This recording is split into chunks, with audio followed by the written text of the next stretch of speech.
Bienvenidos al Cerebro Matemático. El Cerebro Matemático hace parte de la iniciativa Cerebro y Aprendizajes, un coloquio anual organizado por el Colegio Hacienda Los Alcaparros, que desde el 2017 se celebra anualmente. En contados instantes, daremos inicio a la segunda charla del Cerebro Matemático, que marca la cuarta versión del coloquio Cerebro y Aprendizajes. Muchas gracias por acompañarnos.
Rosita Caro es maestra en ética, contemporánea del State University of New York de Stony Brook.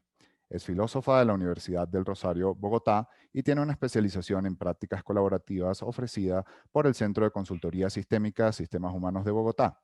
Es miembro de Global Connections in Education y participa anualmente en experiencias internacionales en torno a innovaciones en educación básica. Con ustedes les presentamos a Rosita Caro.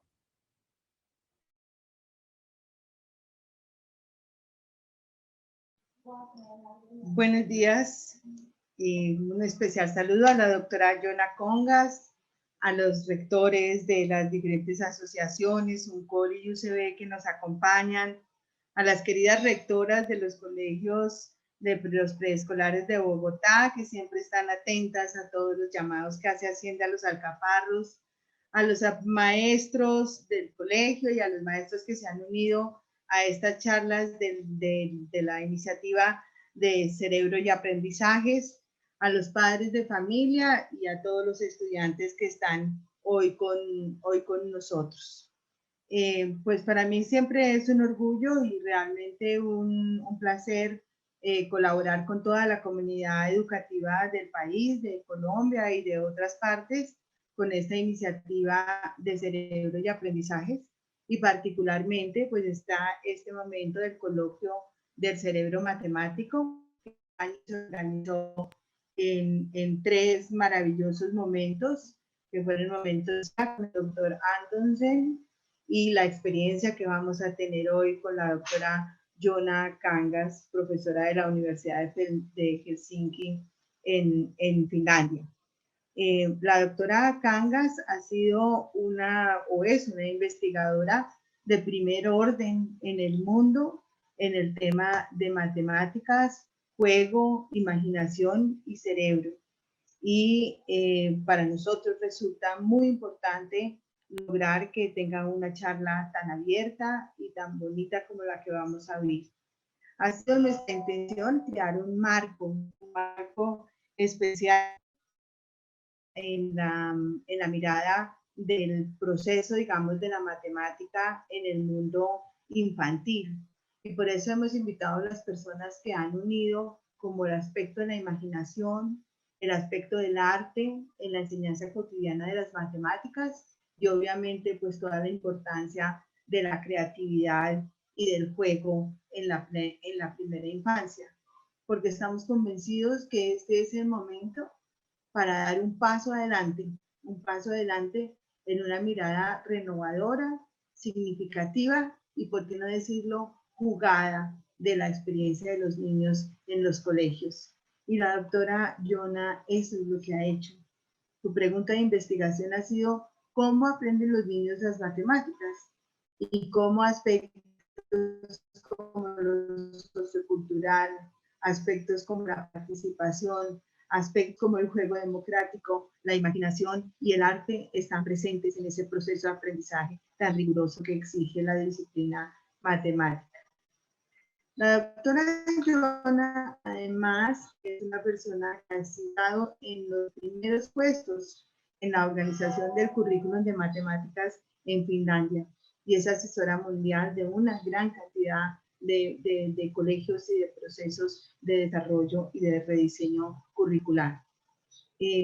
Por eso, pues, va a ser muy importante y muy interesante la experiencia que vamos a trabajar con ella. También quiero hoy presentar a Adriana Casas. Adriana Casas es nuestra querida directora de la sección primaria y experta en la enseñanza de las matemáticas en los grados de primero a quinto elemental y maneja todas las propuestas, pero especialmente la propuesta de Singapur y la propuesta de aprendizaje activo en matemáticas. Ella va a ser la interlocutora de trabajo con la doctora Jonna Kangas y además nos va a presentar los proyectos que tenemos sobre el Día Internacional de las Matemáticas. La iniciativa de Cerebro y Matemática se une al Día Internacional de las Matemáticas. Con estas palabras, pues reitero, digamos, mi invitación a todo el gremio de la educación a que pensemos, repensemos, inventemos, reinventemos y resignifiquemos la vida escolar de nuestros estudiantes, las formas en que estamos ofreciendo el aprendizaje e invitemos la creatividad, la imaginación y el juego a formar parte de nuestras aulas de clase. Bienvenida, doctora Jonna Kangas, muchísimas gracias por estar aquí con nosotros. Le invito a usted y a todos los presentes a oír la canción que los niños han preparado para dar la bienvenida a este cerebro matemático. Muchísimas gracias, muy amables.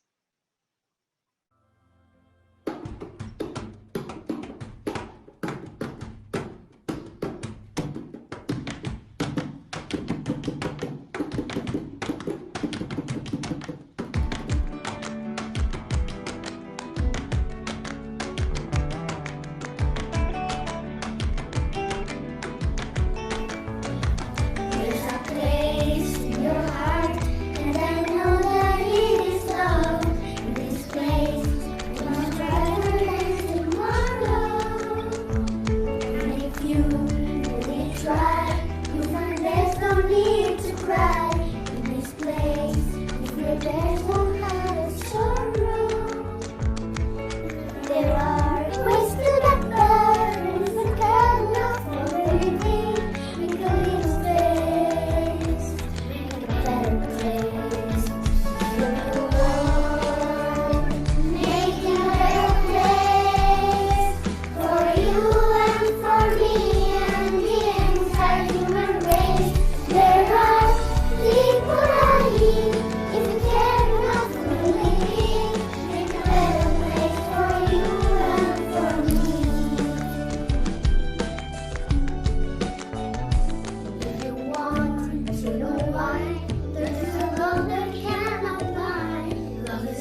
Bueno, vamos a dar la cordial bienvenida a la doctora Jonna Kangas después de esta presentación. Bienvenida, doctora Jonna Kangas.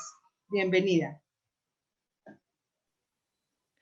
Gracias, Rosita, and thank you for inviting me here, being with you this Saturday morning.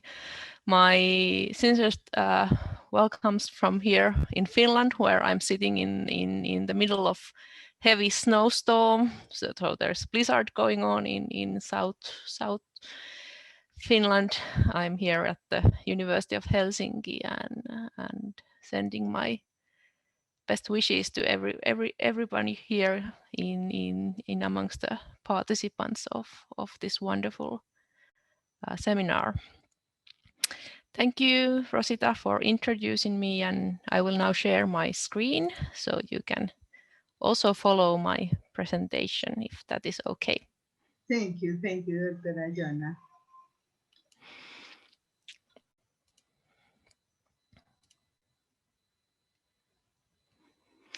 So I'm today talking mostly in English. My Spanish skills are not yet very good, but I can understand your comments in the chat and in the questions, and of course the great team here the Los Alcaparros team will help me with the translation in both ways. But unfortunately, I can't have this talk fully in Spanish. Today, my topic, as told before, will be the playful mathematics, especially in early childhood education, but I will talk also many aspects about how young children, especially those little toddlers, but then also children of 3 to 5 year old understand mathematics and how they are involved with mathematics especially in Finnish early childhood education programs.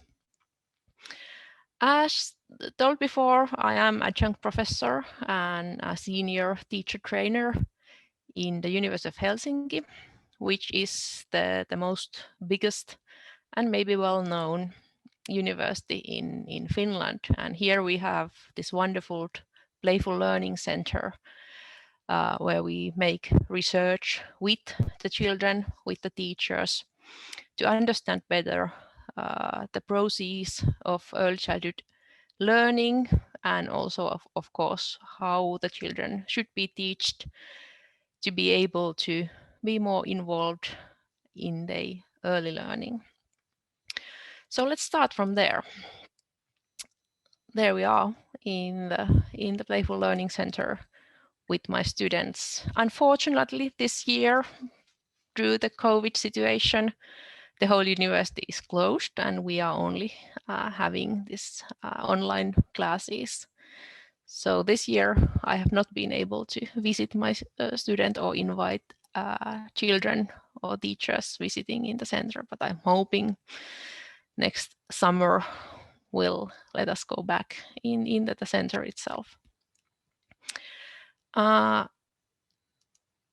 If we go shortly and visit Finland, we can find several aspects of education that are kind of important in the early childhood education. First of all, each child is considered as a subject of their own lives, and in child, even very young one, is also a member of the society. And in education, it's very important that the children are considered and treated as individual members and not just kind of object of education. We also understand that learning in early years, it requires interaction, it requires participation. So education should be always an interactive process.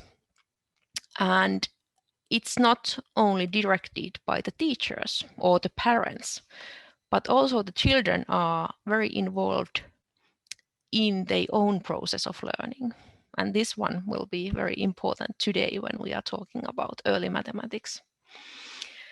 And then, of course, the final important aspect is that the children are seen as active learners.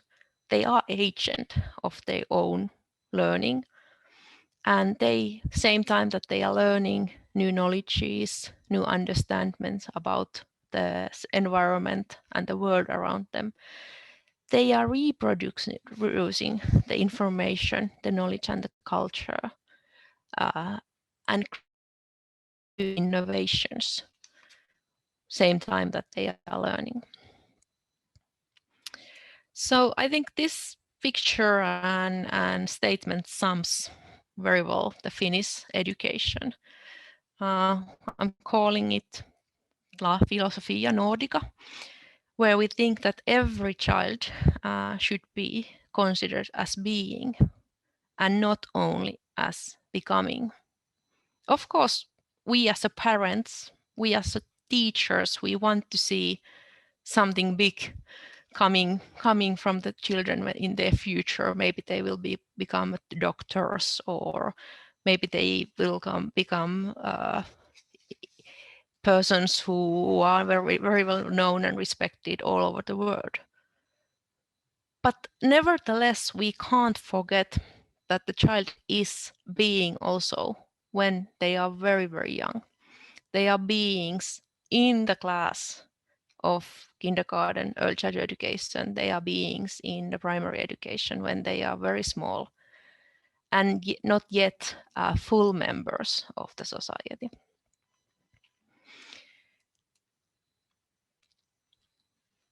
The other important thing about early childhood education is to understand that what is taking place in the child's head, how the human brain are developing during these very early years.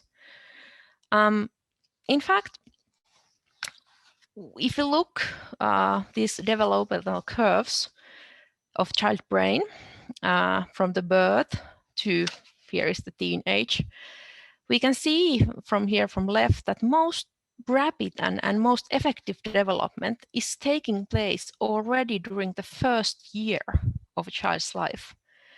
However, before the children are entering to the primary education. So it is even said that the brains are learning fastest before the child is 3 years old. And this sets the whole early childhood education in front of a big, big challenge, because we can't train and teach and guide these little children as we teach adults or secondary education children in high schools. We have to develop different methods. We have to develop different ways of interacting with the children in classroom and guide them and show them different opportunities, open new doors for them.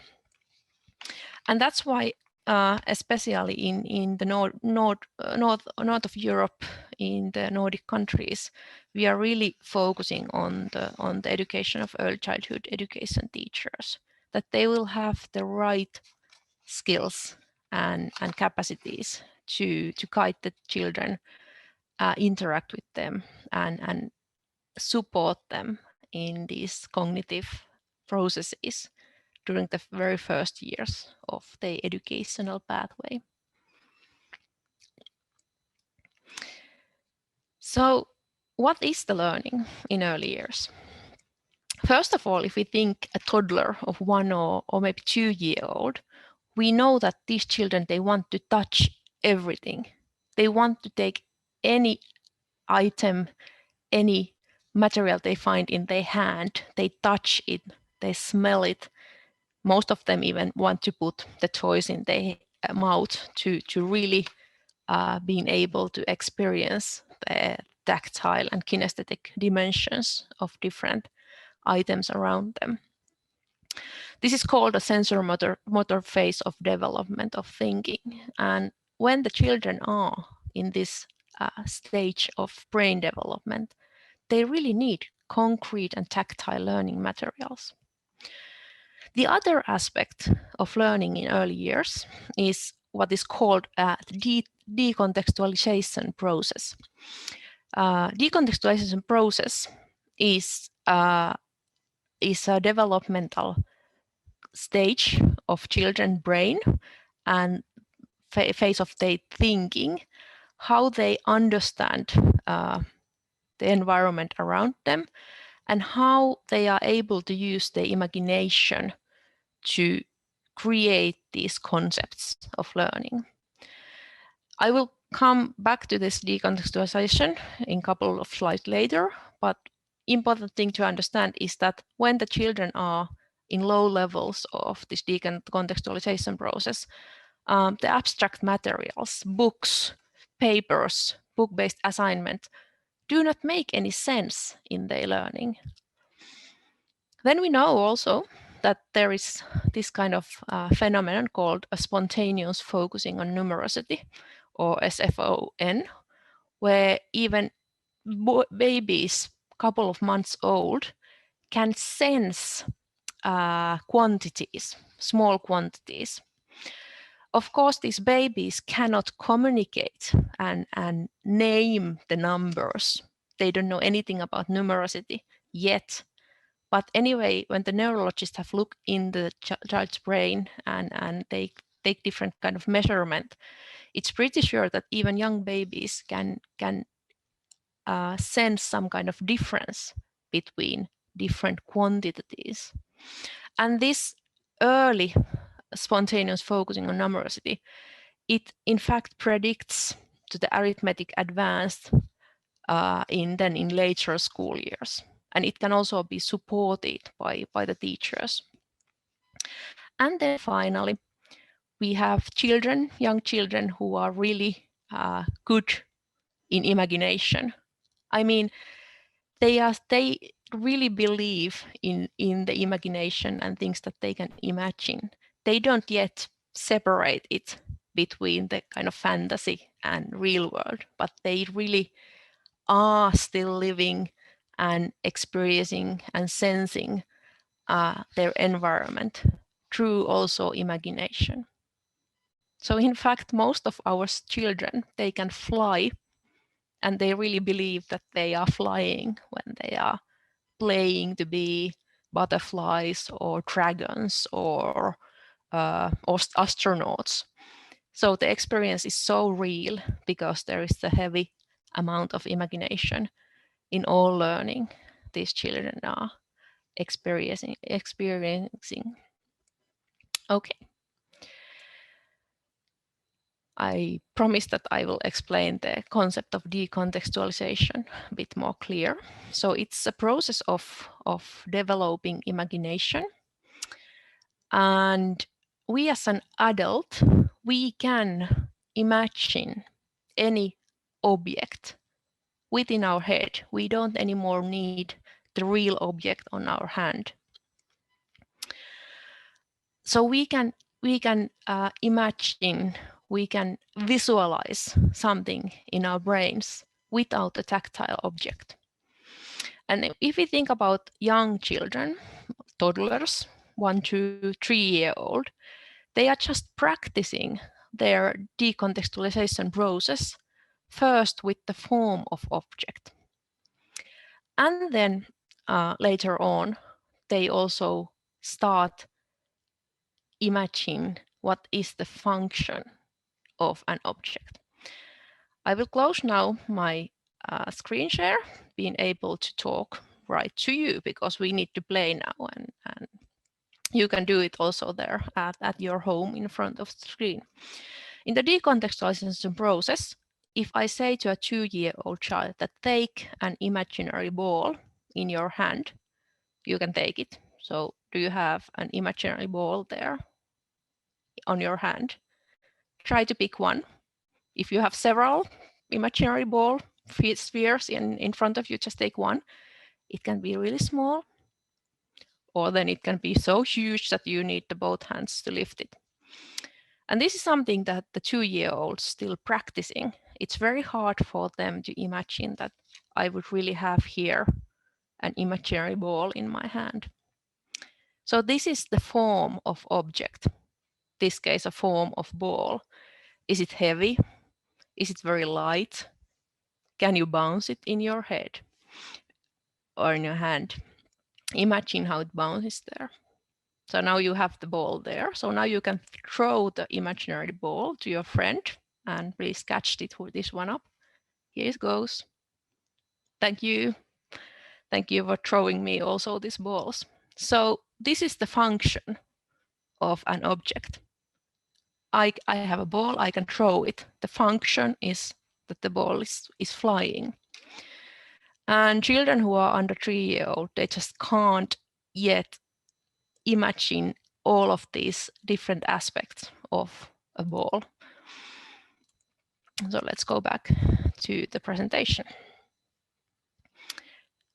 And in mathematics, it's very important that you have the decontextualization process developing, because without the decontextualization, most of the topics and materials in mathematics learning they don't mean any sense to you, or even us as adults if we can't imagine those. So in education, decontextualization and imagination they are supported within the child's life by the teachers and parents. Under the 3-year-old children, we really support the very sensoric decontextualization. We give them real tools, well, here in the picture, real balls that they can explore, touch, use their kinesthetic and motoric abilities to act and interact with the tool. 3 to 5-year-old children already, they can use these imaginary objects towards themselves. So they can have the imaginary ball and they can bounce it in their hand, and they can really imagine how a ball would be acting and how they could interacting with them. And only children who are 6-year-old or older start to use these imaginary objects toward the environment, toward the world. And this phase of decontextualization process is essential, for example, for the ability to dream about your own future, to set goals and kind of predict what may be happening around you in the environment. Okay, so there can we arrive to the playful learning approach.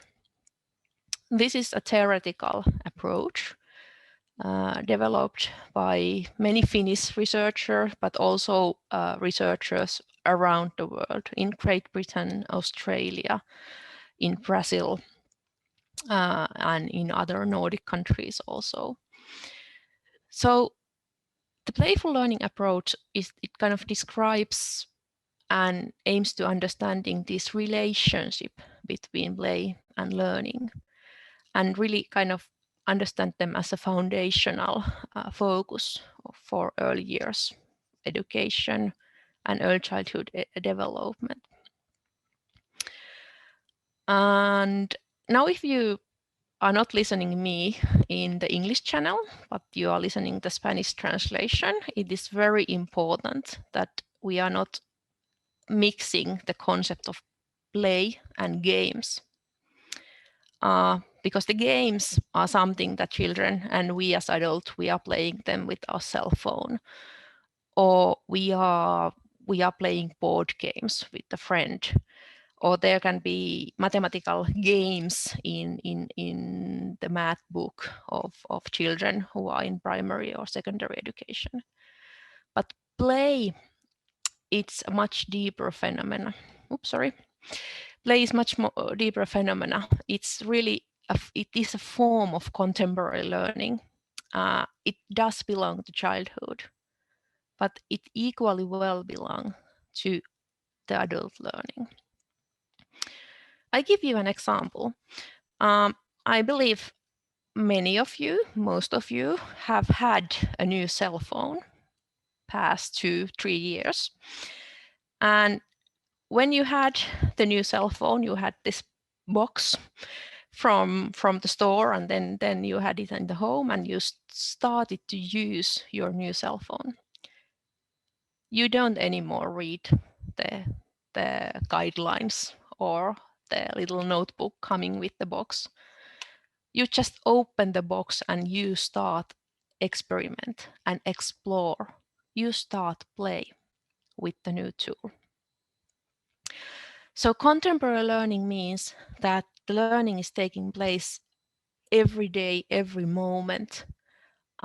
It is not only something that we do in classrooms or in online classes, but it's really there with our everyday lives, and we are playing with many things in our everyday life, when we are testing something new, when we are trying to build new understanding, when we are trying to acquire new knowledge, because all these features of learning, they require that we can imagine what we are doing with the new tool, new knowledge, new material. And that's why this kind of contemporary learning, it takes place time and space, reality and imagination, now and in the future in our lives.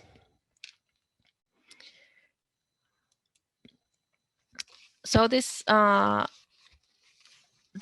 playful approach can also be understood in educational context, and here especially in the educational context of early childhood education. So here we have understand that the playful learning, it creates these kinds of opportunities for children to create and test different kind of solutions, different kind of skills, and different kind of knowledges. And this playful learning, it takes place when the children, they act together, they interact, and they are producing meaningful solution. So when playing,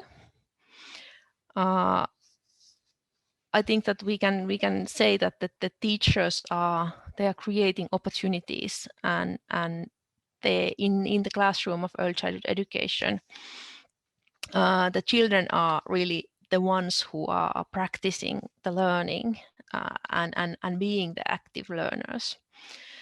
If you look a little more back in the history, we can find a very good quote about what is happening when the children are playing and learning.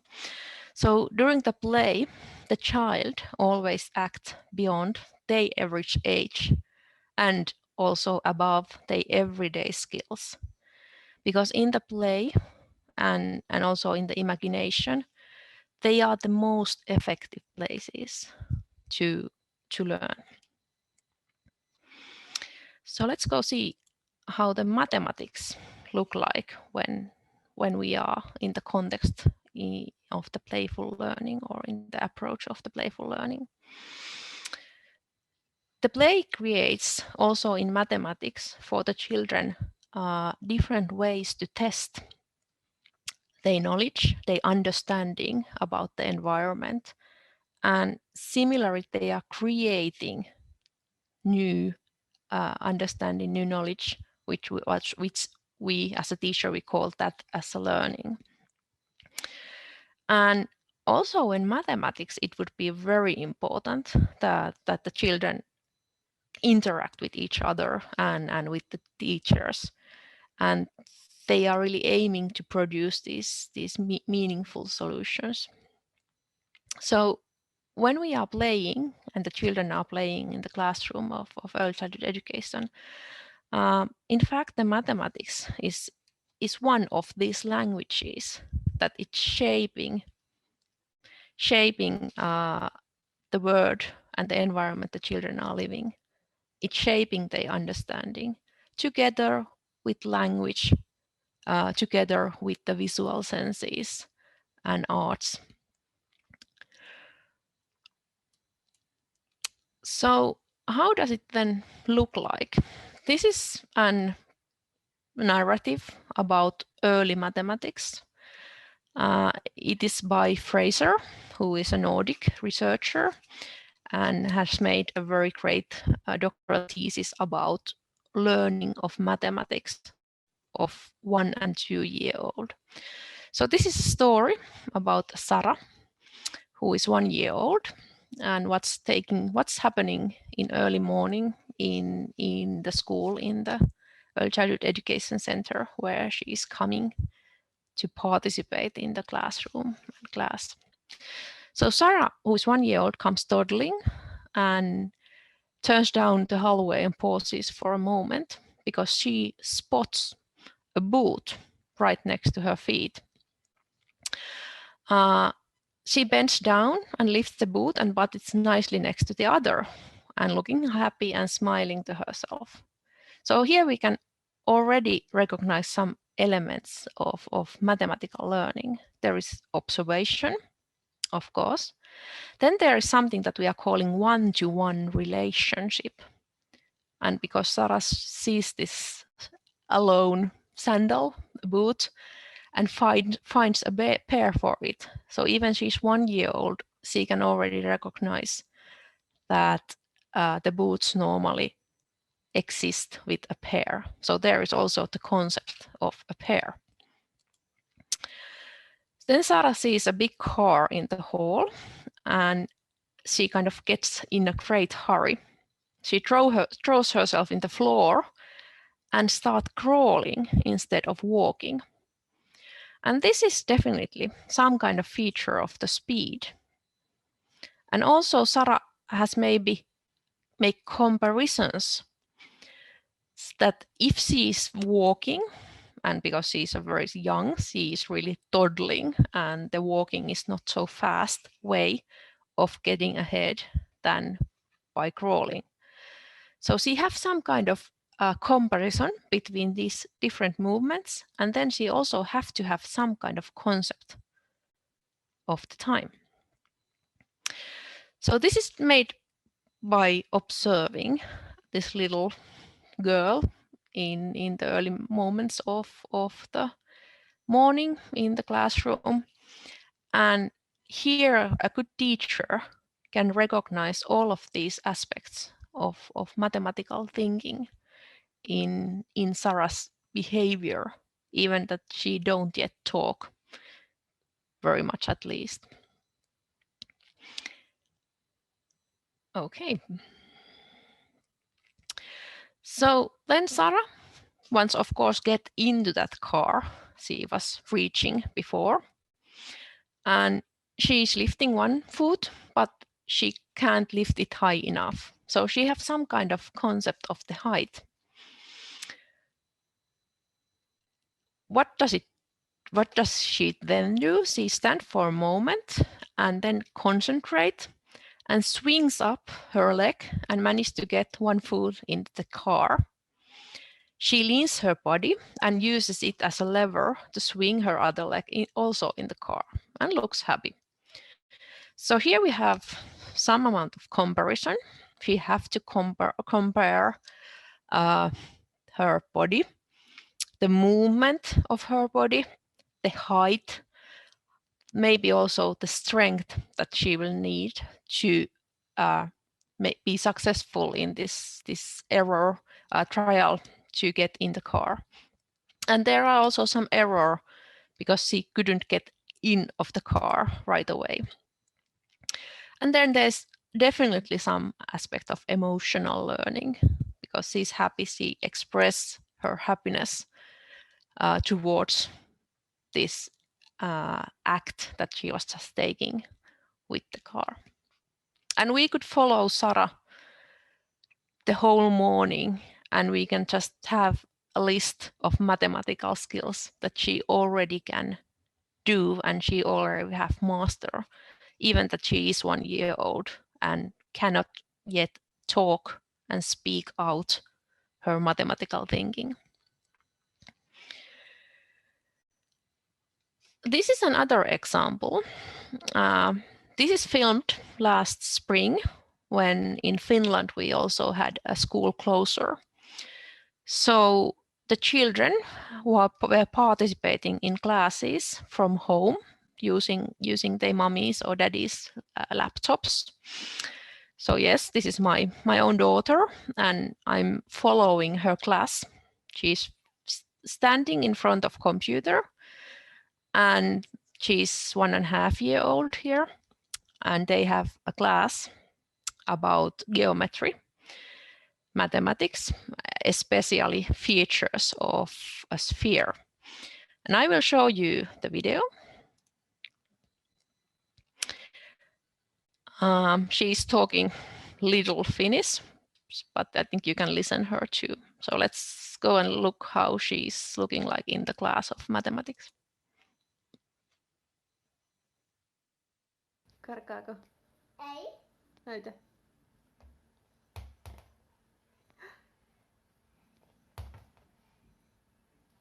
Näytä vielä. Karkaako? Uh-oh. Oops. Whee!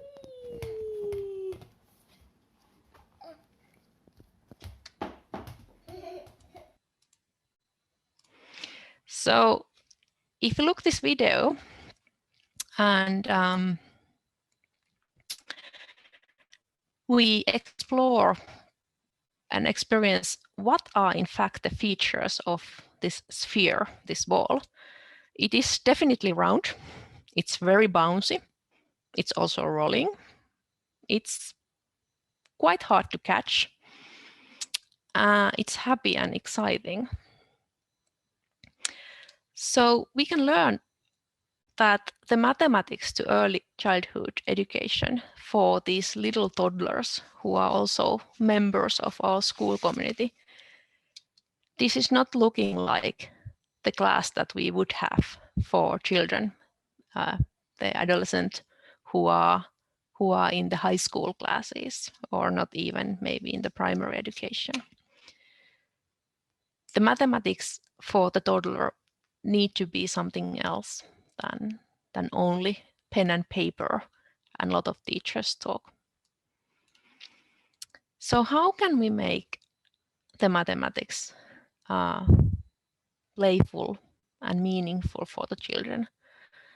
I think that I can say that we can forget these kind of mathematical models that are part of the curriculum in secondary education, in high school education. Maybe most of the parts that are mathematics in primary education.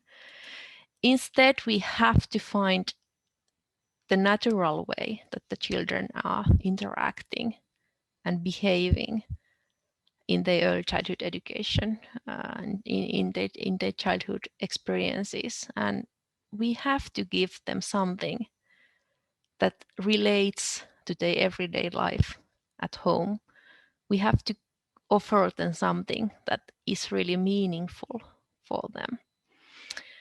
And that's why I also think that playing with different mathematical tools, with different mathematical concepts in early years is much more important than trying to make the children memorize and recall different mathematical patterns. Because when they have a strong foundation and also a strong motivation towards mathematics, it is much easier then a bit later, maybe in primary education, to start learning these codes and these quantities for these phenomena that the children have already learned about in early childhood education. So what is mathematical thinking then, or mathematical logical thinking even, when the children are playing? It's definitely children are making a lot of observations in their everyday life, especially when they are playing, and they make these observations with all their senses, not only through their eyes but also touching, moving with different materials. Also, important part of mathematical logical thinking is the child's skill to name, identify these different features and also connect them with concepts that they already have built in the schematic understanding of their environment. Then children, they do a lot of comparison.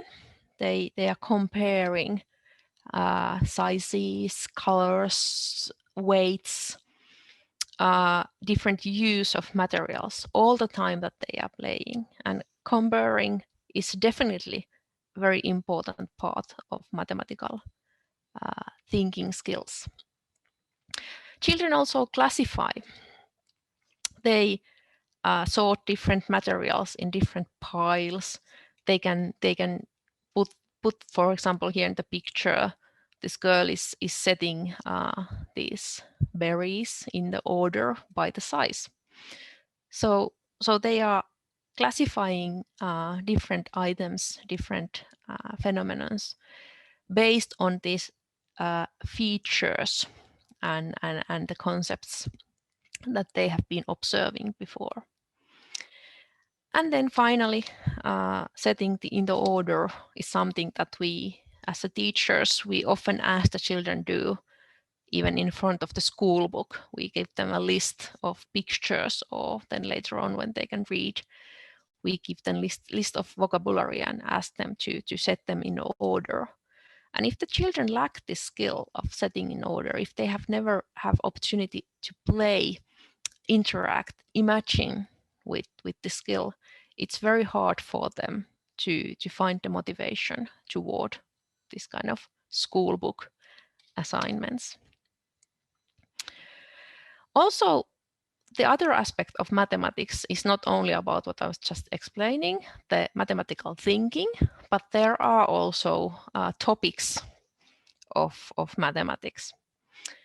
So, for example, in Finland, we are teaching these topics to children already when they are 1 and 2 years old, and then later on when they are 3 to 5 years old, a bit more. We are teaching them geometry. We are teaching them different concepts of time. We are teaching them numeracy and statistics. We are making measurements, different kind of measurements with them. And then also a new element in the Finnish early childhood education curriculum is programming, especially the algorithmic thinking that is part of the mathematics. Today, I don't have time to introduce all of these 5 areas, so let's go and see some details and examples from geometry. So geometry is one area of mathematics in early years, definitely. It's also area of mathematics then later on in the school, primary school and even in secondary school. And when we are talking about little children, we explore shapes and of course, the 3-dimensional objects, because geometry should always be visual and tactile for children. If we consider these playful activities and playful learning with geometry, so we can, as a teacher, we can show and present this even young children, these basic shapes, triangles, squares, circles. But let the children explore these shapes in their natural environment. So there are different materials available in any classroom of early childhood education. There is also very different materials available at home when we have this online class time still. And with young children, these shapes don't need to be perfect or regular. The children don't need yet to measure them as we do in high school mathematics. It's enough that the children start to recognize, for example, the number of 3 and the 3 angles of a triangle. Because the exploration and the curiosity toward these shapes these objects is very important. For example, a young toddler, it is very natural to be confused with the similarity of circle and then in other hand the sphere. So is the circle the same thing as a ball? The both are anyway round. And this is something that child is recognizing through the comparison, that there is some similar aspect with a circle and then a sphere. But in Finland, these three-dimensional shapes and more careful measurements and exploration with those is part of the maths for 3 to 6 year old, because it also requires a lot of skills of comparing and also sorting. But let's go and see how learning with shapes and geometry could look like in Finland. This video is made by using a set of research videos of my own, and it has been filmed during 1 week in a kindergarten last spring.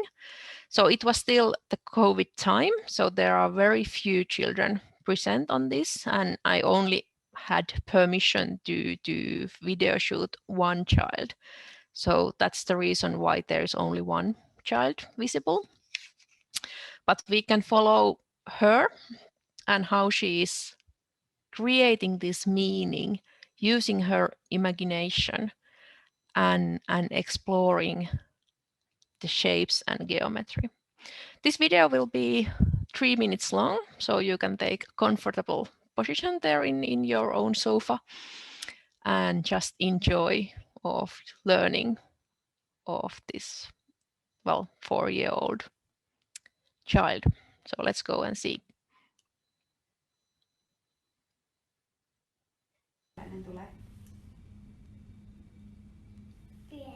Kokeilepa, tuleeko samanlainen kuin ilmaa?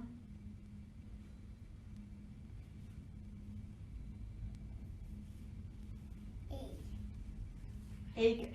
She's saying, no, I'm not happy with this. So the teacher let her try again many times.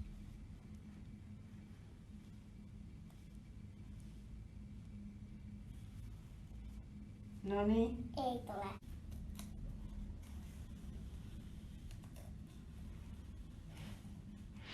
And here you can see that she's using tomato and little orange Kokeile vaan. for finding the round shape.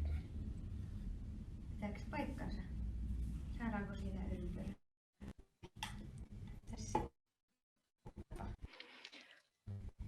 After the circle shape, she's also exploring other geometrical tools and trying to find circles and other shapes from there.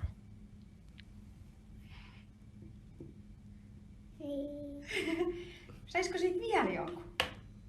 Keksitkö?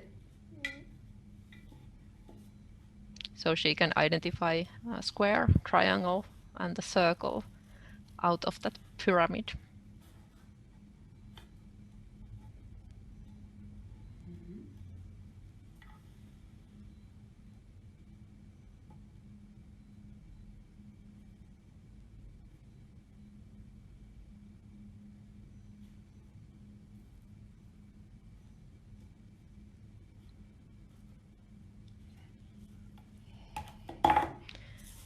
After that, she have this sorting activity with different size balls.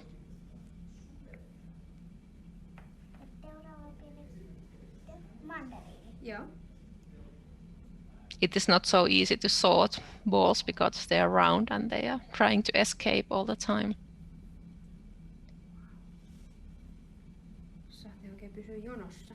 Tottelevaisia palloja. Joo. Onko se isoin? And then she had this initiative that she can also show by different size bounces the size of the balls. And then finally at the end of the week,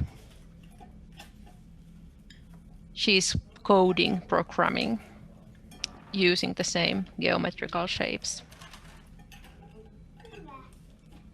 Mitä se tekee ne liikkeet? Mä mietin. Joo.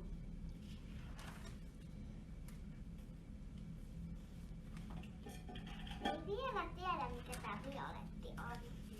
Mä luulen, että She's commenting that I'm not sure what this is, what is the meaning of this round shape, but I have to think about it. mikä se oli. Eikö sun pitää näyttää? Se luulee.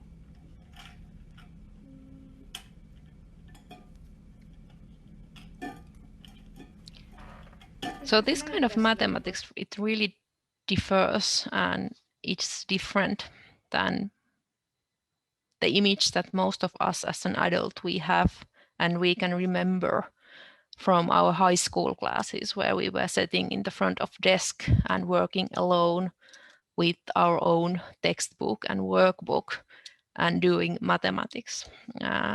I would claim that maybe this way of learning mathematics is a bit more motivating for the children who are under 7 years old. So let's go and see one more activity. This could and would be geometry as a playful learning activity. So if we would blow and catch soap bubbles, we can, I think, easily say that these bubbles are representing spheres. So we can find a circle and a ball, and we can make observation of both 2- and d-dimensional objects. But is there something else that we can also learn? We can compare size of bubbles, observe small bubbles, big bubbles. Are they moving differently in the air? How can we make these big bubbles? Or how can we control of making many small bubbles? Is there still more? Yes. There's the quantity of bubbles. We can count these fast-moving objects. We can practice our numeracy skill. We can have this kind of concept of quantity. So there is many bubbles or only very few bubbles. And children also practice the skill of subjectization, which means that by only looking, you can say as an adult that it was three bubbles. But young child cannot yet just look and understand the quantity. They need still to count each of them. And then finally, we have the substance of bubble. So it's both water. It's also air. But how does this stay together? What causes the bubble to break? And then the most important question to all of you: can you make a square bubble? Because I am sending you a challenge for your art and math challenge. Explore and make some inquiries with the magic of soap bubbles. There are many aspects of mathematics in the process of making and playing with these soap bubbles. First of all, you can explore the reflection of soap bubble and explain what you can see, why you can see it. Also, if you have a camera or cell phone available, try to capture the bubbles with your camera and even try to capture the reflection in the bubble or on the bubble with the camera and make different kind of visualizations. You can make image, you can make video, you can even make some photo art of soap bubbles.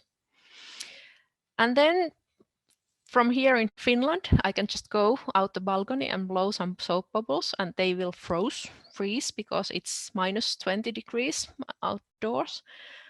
You have to put the bubble in the fridge. And then you have to also add some amount of sugar in the mixture to make it freeze before it will pop.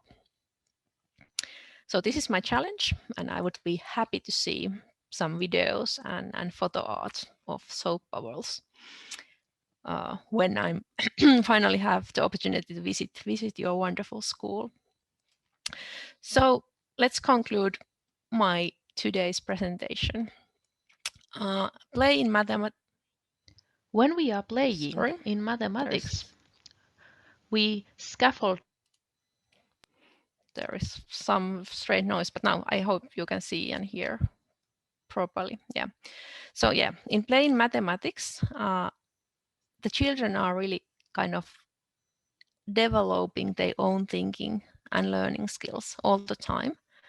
But as a teacher, we can scaffold this mathematical logical thinking. We can support, we can emphasize, and we can give room to children's own thinking processes.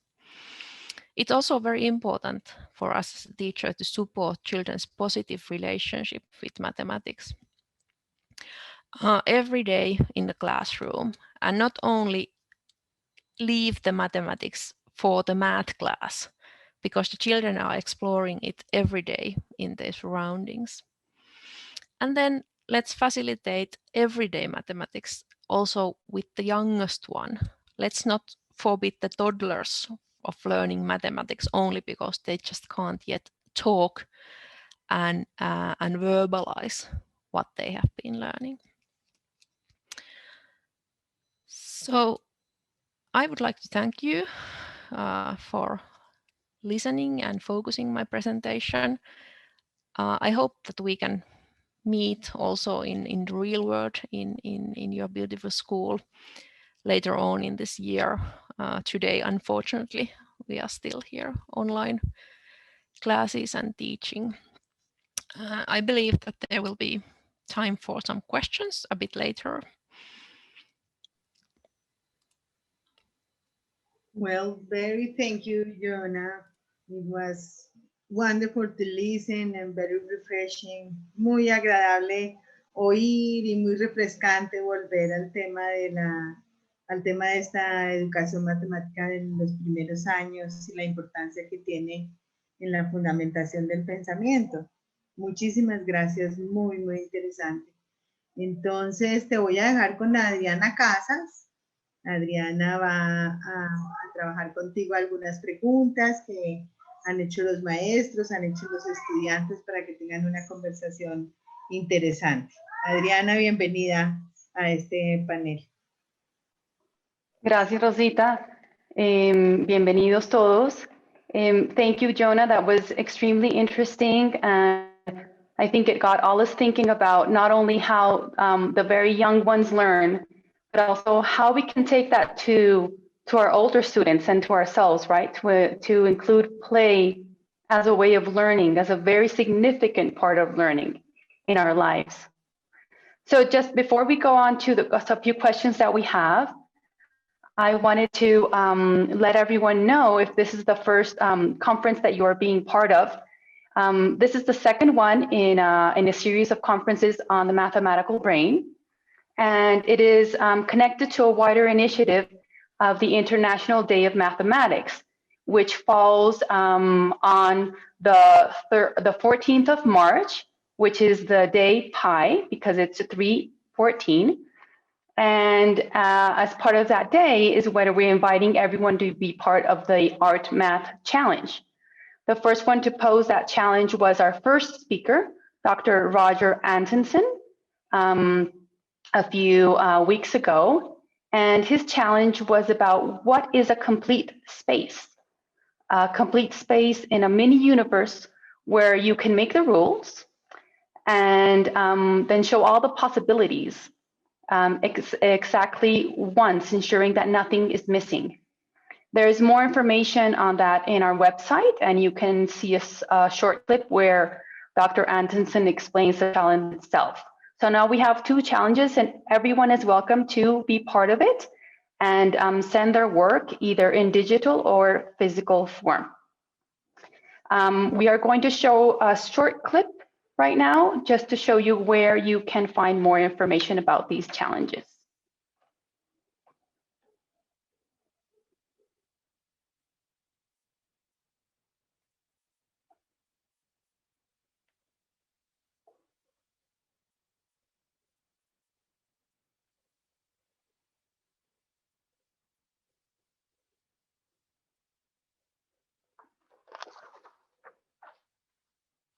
Okay, so that is the information on the screen.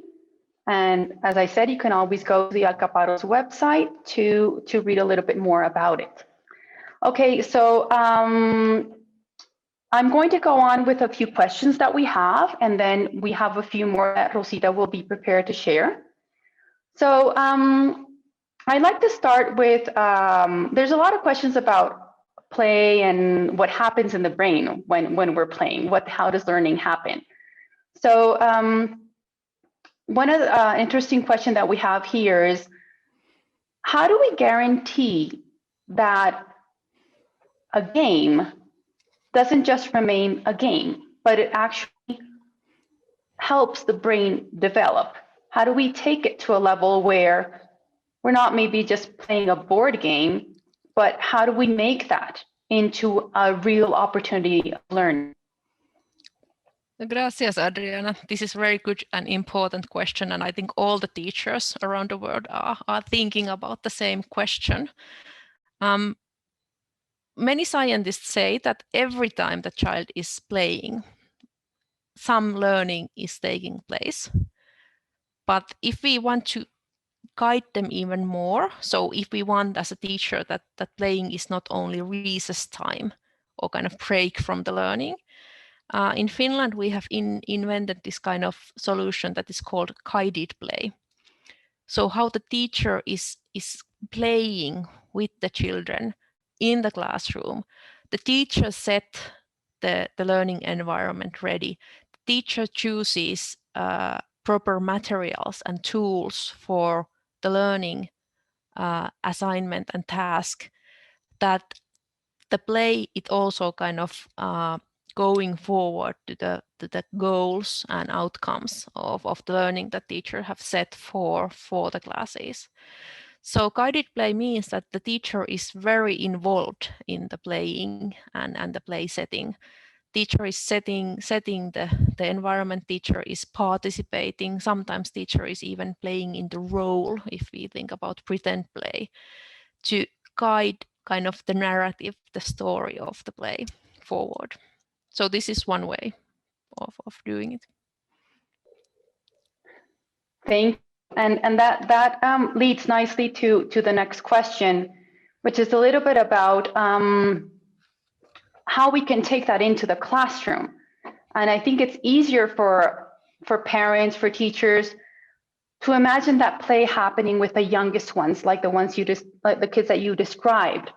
When we are with slightly older children, past 6, 7, 8, 9-year-olds, 10, and even a little bit older, how or what advice could you give us in order to keep that in our classrooms, that the role of imagination, of creativity, of exploration, of curiosity, how to keep that alive and not let our teacher agendas interfere with the development of the mathematical learning? This is also a very, very good and important question. I think in all over the globe at the moment, parents are worried that the children don't anymore play, or if children, they are only interacting with their cell phones or their tablets, and they are not anymore playing as we used to play when we were children. Don't worry, all of the generation have been worried that the children don't play anymore right ways, because the play and playing is something that develops, and the children are creating their own play cultures.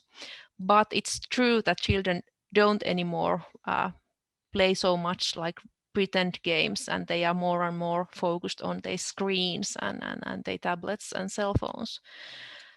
If you as a primary education teacher want to use playful learning in your classroom, you just can't go there and they tell the children that we change the culture of learning, like snapping your fingers, because your students have already used to sit on their desks and be quiet and focus on the book. And it takes some time, from a couple of weeks up to month time, that the children get used to idea that it's okay to play, to have fun in the class, to laugh, to make sometimes even some stupid things together with your peers, because they already 5-year-old have a very strong sense of formality. And when they go to a classroom that has been very traditional, they just kind of leave in the doorstep all the playful thoughts and all the fun things, and they're just staring in front, and they're very serious. Because children mimic us as an adult, and they have learned to mimic us. So if you as a teacher, and this is something that I always say also to the Finnish primary teacher when I'm giving them in-service training, when they are kind of, whoa, can we do this playful thing also in the primary education classroom? Yes, but you have to give also the children some time to adapt to the new reality. Then there's other thing, and it's the conception and the emotion of shame. If the classroom is traditional and we kind of laugh to those children who answer wrong, or the children are afraid to participate because they are so afraid that they will be ashamed in the front of everybody. So that's the first thing in the culture you have to start changing. When playing, errors happen all the time. They are part of the learning. So then the teacher's role is not only to accept the right answers, but stop asking questions where is only one answer, and set also the interaction and start building it differently. It might be, as a teacher, that you need to play there first to kind of invite the children to play also. Thank you. Thank you for that answer. It reminds me of a lot of things that we talk about in Alcaparros about sharing control with children, about not being the ones who have the whole knowledge, but about being part of their learning process. And that's where deep understanding happens, not having a prescriptive lesson where there's one way it's going to play out, but having several options open and being able to follow the child's lead. But that requires a special mindset. It requires letting go in many ways and allowing to become a learner alongside the children. So thank you, Jonna. There's another question here. I'll just read it off. It says, and it connects with what you were just saying. Do the brain and emotions work together when a child is playing a game? And in what ways? Thank you for the question. I believe that there is a kind of many different answers, but I choose here now the kind of education, early childhood education or teacher answer. We know that emotion are there in the mathematics class when it's very traditional and the children are saying that this is boring, or they are frustrated because they just cannot make some assignment or some task in the book. So every teacher have seen those negative emotions in our classroom. The clue is also that can we recognize the positive emotions? Because it's totally possible that children who are a bit older, they don't anymore show them in the classroom. I mean, it's not part of the culture to shout that, yay, when you get your equation done. But younger children, if you have been in the classroom of 1 or 2 year old, they will express all the emotions, especially the positive ones, when they make something, they find something new, or they make something will happen and they are part of it. So how to bring that joy, which is there somewhere very deep, hidden in our brains, how to let it come out also, and not only those negative feelings. So if child has what we are sometimes saying that fun and learning are totally different things, but we can remember the fun things in our life much more longer than those boring things. So I think this also explains how the emotions are very connected with experiences and also with learning. And if we can build the teaching and the classroom education and interaction on top of that idea that when the child has this fun moment or exciting moment, when they are truly involved in a story of a lost dinosaurs, and then there's some mathematical problems to solve that we can help the dinosaurs, it creates a stronger memory that is then easier to memorize, to recall later when you need this same kind of mathematical problem solving skills in your life. Thank you, Jonna. It's amazing how the beliefs that we create about who we are as learners and what is important we will carry on for the rest of our lives. So if we understand mathematics as fun, as interesting, as motivating, as places, something we can make mistakes and it's okay, it will definitely shape our view of as learners. There's another question here. It says, what is the difference in brain development in a person who plays games that involve body movement and another who plays board games, for example, that does not involve body movement? So I think this question, it's interesting because earlier you said, let's make a differentiation between games and play.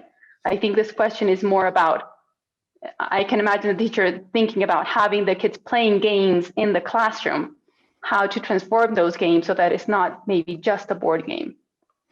That's a very good question. And I think that also I understand the logic here, because the board game is the most easier way of bringing a game in the classroom. It has the rules, it has the goals, everything is set ready.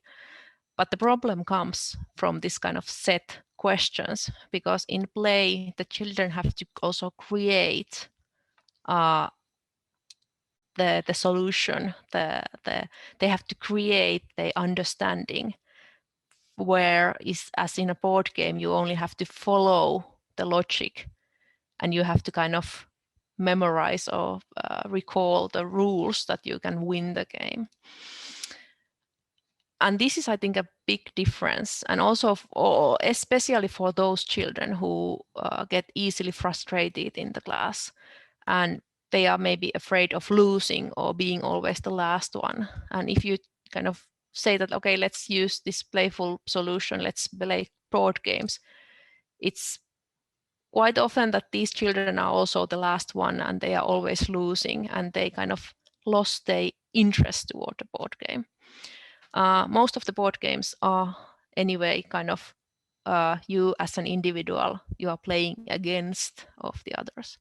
While in play, there very rarely are these kind of individual goals. You are not play by and for winning. You are play because you want to create meaning with your peers. And it's shared understanding, it's shared meaning making, and then eventually it's shared, it's very social, it's strongly emotional goals that you and your peers, your friends are aiming towards in a more creative, more free setting of playing.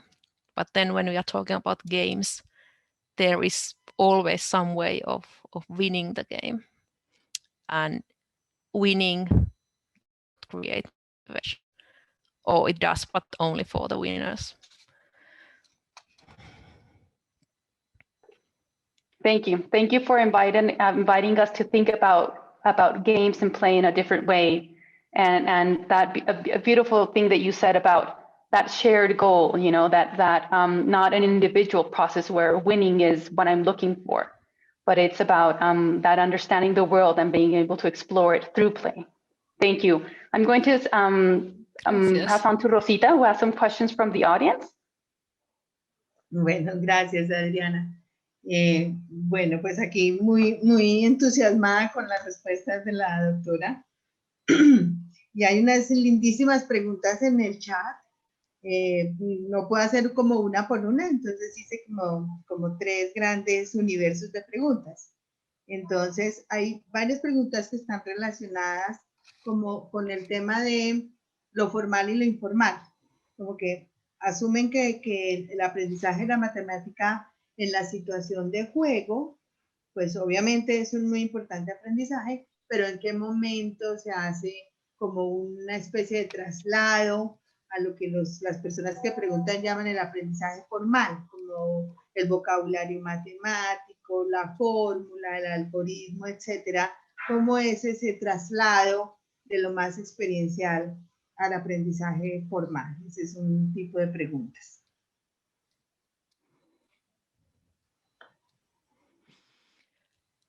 That is a very good question, gracias, Rosita.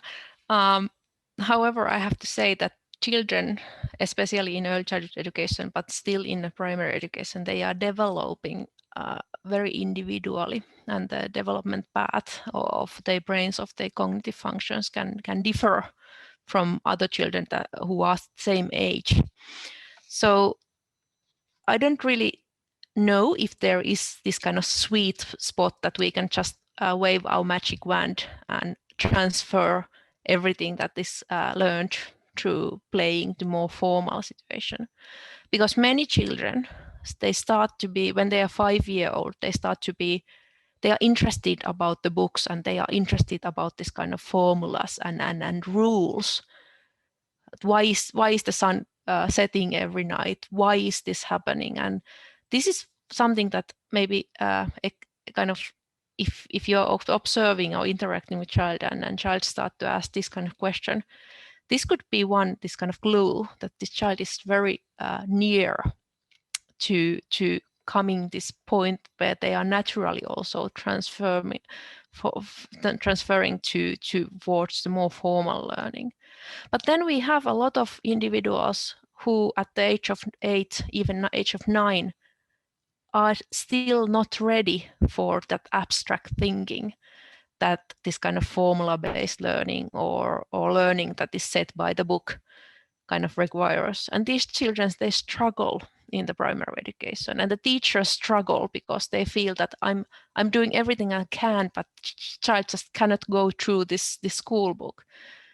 In Finland, we ask in this point, is this school book really the right one for this child? Can we do something? Can we help and support the child? Can we use some other materials?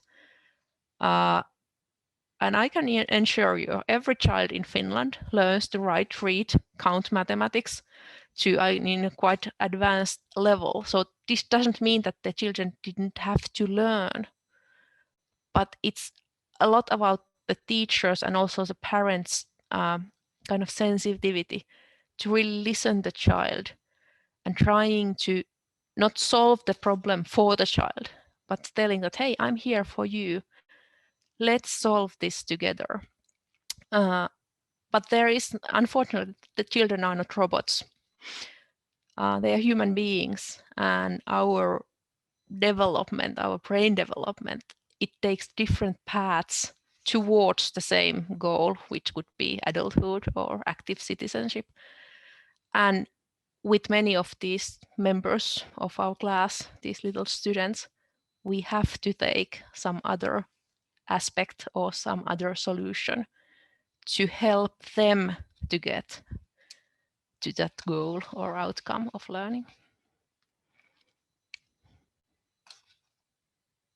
Muchas gracias, Jonna. Muy interesante. Hay otro set de preguntas pues, que se refieren a digamos, lo que ustedes como investigadores están viendo de la enseñanza online. Cómo se está afectando, digamos, como la población de niños y sobre todo con una propuesta tan lúdica y de aprendizaje activo. ¿Qué están pensando los investigadores acerca de ese tema de la enseñanza online?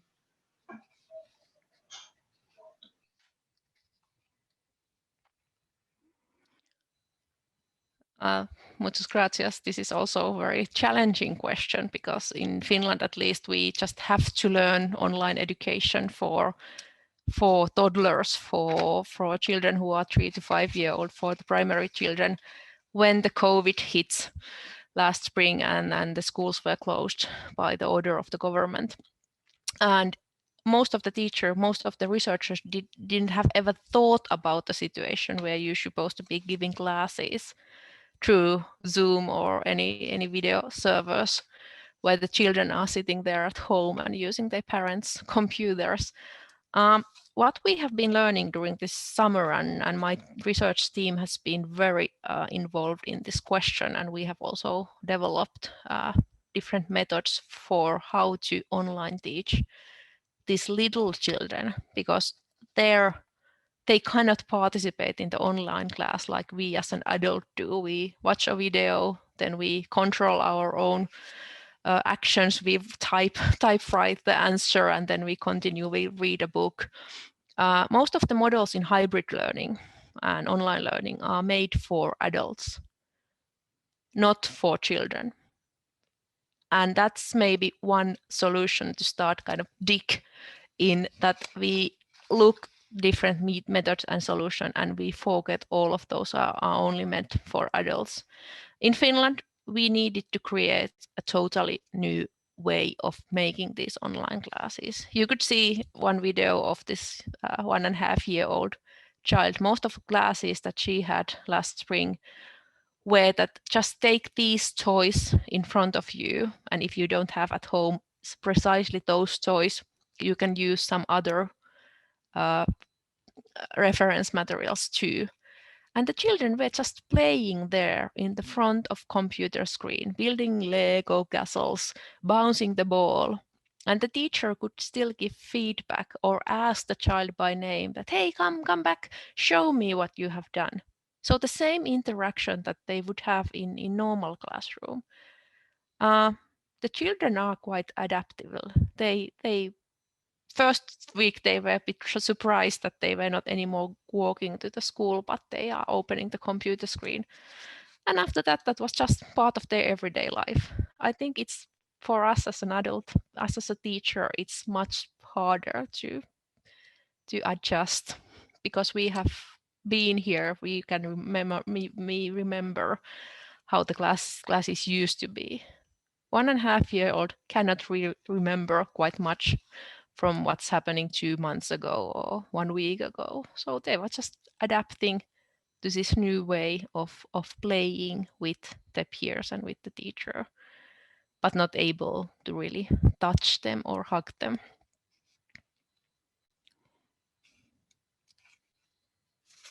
Muchas gracias. Muy refrescante esa respuesta para la cantidad de preocupaciones que estamos teniendo en esta época. Una persona muy querida para el colegio, que es la doctora Ulrike Kushner, que fue una de nuestras invitadas para el cerebro científico, manda una pregunta para la doctora Kangas, muy bonita. Dice, ¿cómo, que si en Finlandia o usted ha pensado o hay investigación sobre cómo hacer programas conjuntos con museos, con galerías, que realmente pongan, digamos, en juego todo el desarrollo del pensamiento matemático del niño?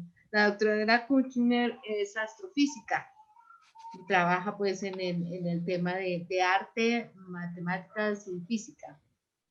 Pues esa es su pregunta. Thank you, Dr. Kushner, for the question, and thank you, Rosita, for expressing it to me. Yes, we have even this kind of museum staff members that are called the museum pedagogists, and their role is to be the one who are interacting between the museum and with the schools or with the early childhood education centers. The question about mathematics, I think in Finland we have only 2 this kind of science center of museums that are focused on the natural sciences and mathematics, and of course we have one here in the Helsinki capital area, and they have been doing cooperation for at least 30 years, because I can remember to be part of these programs when I was still a student of a high school here in the capital area. And they are continuing these programs. They are also creating a lot of online material and this kind of toolboxes that then the school can borrow from the museum. So they can kind of bring the museum to school if not all the children have the opportunities to visit the museum.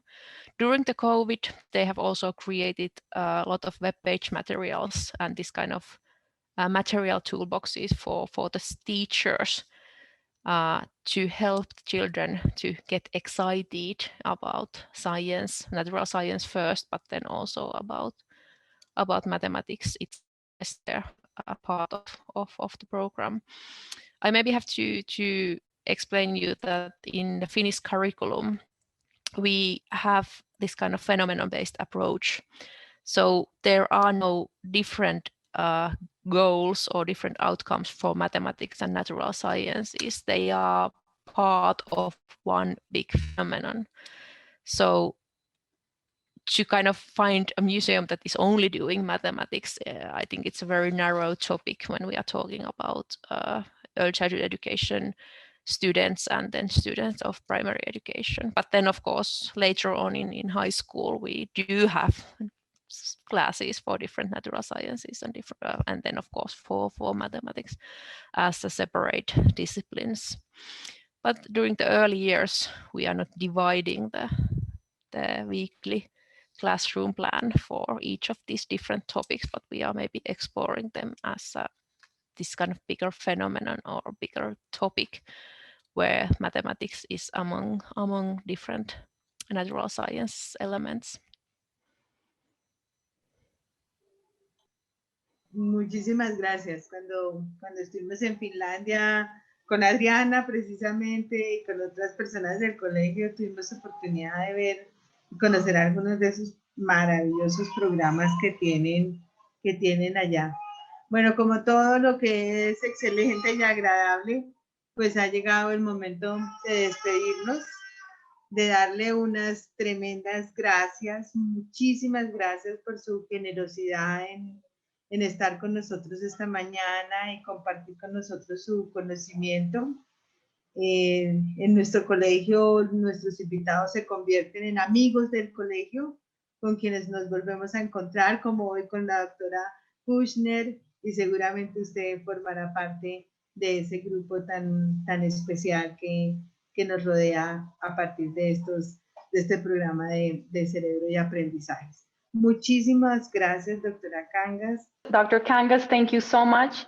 Thank you for inviting us to be playful and to see play as an essential part of learning, not only in math, but in every aspect of our lives. Thank you. Muchas gracias por acompañarnos en esta conferencia del coloquio El Cerebro Matemático. No olvide visitar nuestra página web www.alcaparros.edu.co para registrarse a la próxima charla a cargo de la doctora María Almaric acerca del origen de la actividad matemática en el cerebro. Los esperamos el próximo 8 de marzo.